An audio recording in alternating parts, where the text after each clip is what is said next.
Patch notes are live, and we got some pretty significant balance changes in this one, on top of the new Batman Noel comic, which we will look at the card that's associated with that at the end of this video. But let's get into these major balance changes. First up, and the one that is going to make a lot of people's day, break a lot of people's day, Appetite for Conquest has finally got the nerf hammer, and it now reads: give enemy recruits everywhere -1 power, give your recruits everywhere +1 health, draw a card.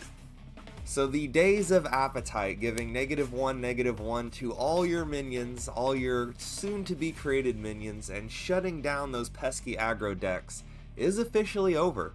Appetite is now a much different card, and I don't know if it's going to make the cut anymore.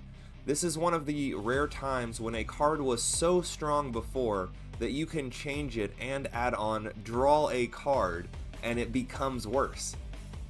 I think that alone says just how good Appetite was before, the fact that now you draw a card and you might not want to play this. And I think that it might get pushed out. So many gold tyranny cards that are really good, and Appetite was not always ran 2 of in every deck already. Sometimes people would just run 1 and let the big minions do the work, and I expect that is what's going to happen anymore. So those people that ran 2 Appetites might just run 1. The people that run 1 probably just run a bigger minion. I think this could really make a lot of difference in the meta. I do like that it still gives the enemy recruits -1 power, because all of these 5 or more decks are a lot worse whenever they don't proc their 5 or mores because you've appetited them. But again, we'll see how Appetite is. This card's going to need some testing. It seems like a much different card than it was before. The jury is still out on Appetite, but I look forward to giving it a fair shake, but we'll see. A few other changes. Robin is now a 5/4, he was a 5/5. I think this change is alright. I would have liked to see Robin go to a 4/5 or a 4/4 so that he is in culling range, because he does already have the evade, he has already a pretty big body. Robin's a pretty good card, and he's ran everywhere, but as a 5/4, he will be easier to trade into, or once you burst the evade. On the other side, Superboy is now a 5/4 and was a 4/4. I think this is a great buff. I think that obviously the shield package and some might recruits in general could use a little bit more love, and bringing Superboy out of culling range and just giving him a little bit more teeth at that 5 attack spot is really good, super helpful. I expect to see a little bit more Superboy get ran. He was almost good enough at a 4/4 with shield to be ran in some of the more budget decks. If you didn't have other cards, he was a good stand-in, and with the 1 buff to attack, he might be good enough to just make the cut, especially in the shield package deck. Giant Anglerfish, now a 2/2, was a 3/2. Just a little bit more cleaning up on the fish for Aquaman. I guess this change is enacted just so Anglerfish can't buff himself as fast, but I think that it doesn't matter. You hit the button once, you drop your Adlana, he gets back to 5. Minor change, just slows him down a hair. Jason Blood is now a 4/5, was a 2/4. This is an interesting change. This is quite a big stat change for a card. However, Jason Blood was not played at all. Nobody wanted to play this, play the 2 spells, make him transform, so maybe now that he is a bigger body at a 4/5, he maybe sees a little bit more experimentation, but I don't know if he makes the cut. In 6 Blessings now gives 3/3, and it was 1/1.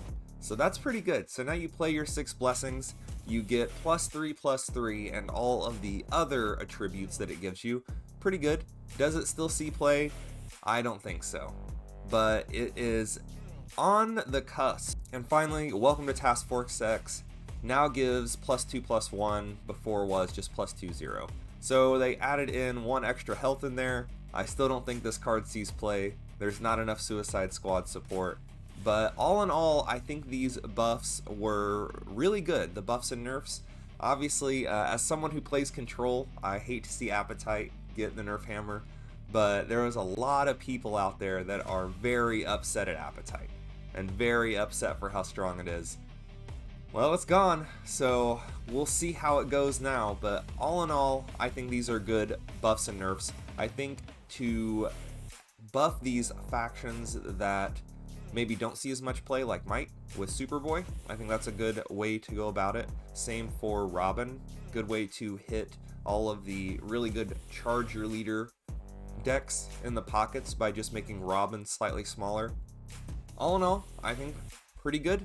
Let's check out the new comic and card now. Bah Humbug. Your opponent can't play actions next turn, draw a card.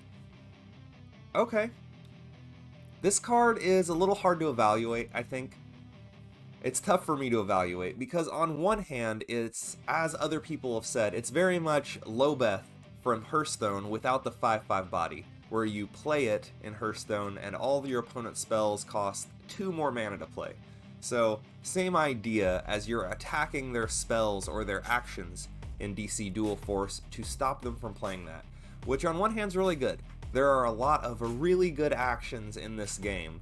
However, will you be able to time this so you are avoiding the big actions? There's also a world though where maybe you have a big board and you want to say Truth and Justice your big board. You use your gold resource to play Truth and Justice and you follow it up with Bah Humbug so you can't get massacred, so you have a guaranteed big board and maybe you set up for lethal that way. I can see that being a use for this card as kind of a insurance policy that your big play that you set up for hits, as long as you can have your big play set up, end your turn, it gets back to your turn, and then you have an extra silver resource to play, which I think that's where we get into the niche use of this card with what's going to come down to it. I don't think this card makes it into the main decks just because the setup involved to either have this as a big payoff card, it's a slowdown card aside from that, kind of like a Hugo, but it does and it slows their actions down as opposed to slowing their leader ability down. This card could be good in the future though. I don't want to say this is just a bad card because design wise I think it's really good. I always am a fan of disruption. When you can disrupt what the other player can do, it does draw you a card, which is a big bonus I think. It has some utility across the board, this card does, but overall I don't know if the time for this card is right now. But we should definitely keep an eye on this card because I think in the future there could definitely be a lot of Bah Humbugging running around. But Christmas is safe this year I think, but we'll see. Overall I think it's right now, I think this is a great card, don't get me wrong, this is a great card. But right now, 2 stars, maybe 1 star. I don't see this card getting any play, but we'll see, we'll see.